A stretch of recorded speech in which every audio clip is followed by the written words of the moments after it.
Bayangkan, setiap bulan kamu sudah menabung dengan disiplin.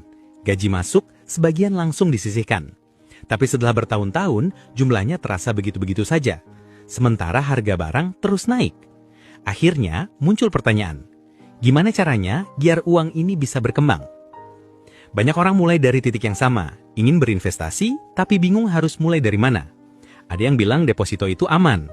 Ada yang yakin reksadana lebih fleksibel. Ada juga yang langsung loncat ke saham karena katanya paling untung. Tapi, benarkah demikian?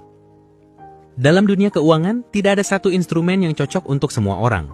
Setiap pilihan punya karakter, resiko, dan potensi hasil yang berbeda. Pertanyaannya bukan sekadar mana yang paling tinggi keuntungannya, tapi mana yang paling sesuai dengan tujuan dan kemampuan kamu menghadapi resiko. Video ini akan membantu kamu memahami 3 pilihan populer bagi pekerja dan investor pemula, saham, reksadana, dan deposito. Kita akan bahas cara kerjanya, tingkat resikonya, potensi hasilnya, serta bagaimana menyesuaikannya dengan profil keuangan kamu sendiri. Tujuannya sederhana, setelah menonton ini, kamu bisa membuat keputusan investasi dengan dasar logis dan realistis, bukan sekadar ikut-ikutan. Jadi sebelum kita memilih mana yang paling untung, mari kita pahami dulu apa sebenarnya arti investasi. Sebelum kita bicara soal saham, reksadana, atau deposito, kita perlu paham dulu apa sebenarnya investasi itu. Secara sederhana, investasi adalah cara menumbuhkan nilai uang yang kita miliki saat ini agar bisa memberi manfaat lebih besar di masa depan. Tujuannya bukan sekadar menambah angka di rekening, tapi menjaga daya beli kita dari ancaman yang bernama inflasi. Inflasi artinya harga barang dan jasa naik dari waktu ke waktu.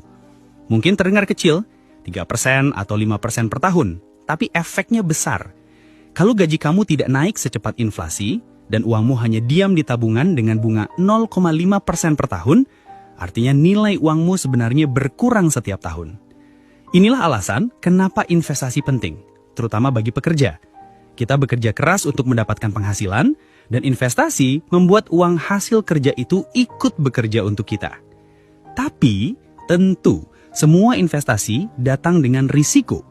Disinilah muncul konsep dasar yang sering kamu dengar, high risk, high return. Artinya, semakin besar potensi keuntungan suatu instrumen, semakin besar pula kemungkinan nilainya naik turun dalam jangka pendek. Karena itu, sebelum memilih jenis investasi, penting mengenali 3 hal dasar. 1. Tujuan finansialmu. Untuk apa uang itu digunakan nanti? Dana darurat, pendidikan anak, atau pensiun? 2. Jangka waktu investasi. Semakin panjang waktunya, semakin besar ruang untuk memilih